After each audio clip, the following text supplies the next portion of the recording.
Fentanyl kills. About one person a day dies in the Spokane area of an overdose involving fentanyl. And one woman oversees each of the investigations into those deaths. 4 News Now's Robin Nance spoke with Dr. Veena Singh and found out why she's worried for Spokane.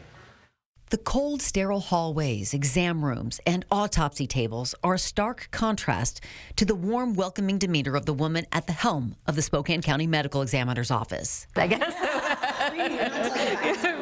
right. So, Veena Singh is a doctor, a surgeon, who also has a master's degree in public health. She's an investigator who, as the medical examiner, thrives on getting answers and finding the missing links. The public health side of me is just fascinated by everything that can be gleaned by an individual deceased person, and then looking at patterns of what is killing people or what are people dying of in a community. And what people are dying from at an alarming rate is fentanyl. Fentanyl particularly is very potent. According to the Drug Enforcement Administration, fentanyl is 50 times more powerful than heroin and is similar to morphine, but about 100 times more potent.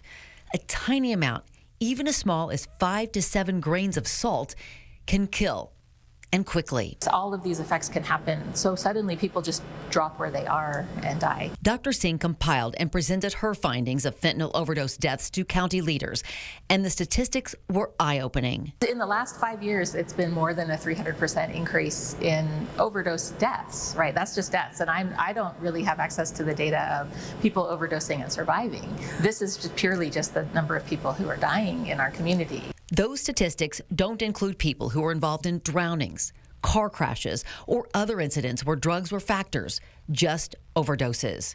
And we do know in Spokane there are about 5 times more drug-related deaths than motor vehicle fatalities and 4 times as many as gunshot wound deaths. Overdose deaths don't just happen here on the streets of downtown Spokane. The majority happen in apartments and homes and affect people of all ages. Infants and toddlers, all the way up to, I think, 77 or 78 is our oldest person. Singh says the danger is compounded by the unpredictable nature of street drugs containing fentanyl. She rarely encounters cases where fentanyl is the only substance present. Instead, it's typically mixed with various other drugs and fillers. Fentanyl and cocaine and maybe some caffeine and also some talcum powder. I asked Dr. Singh about Narcan.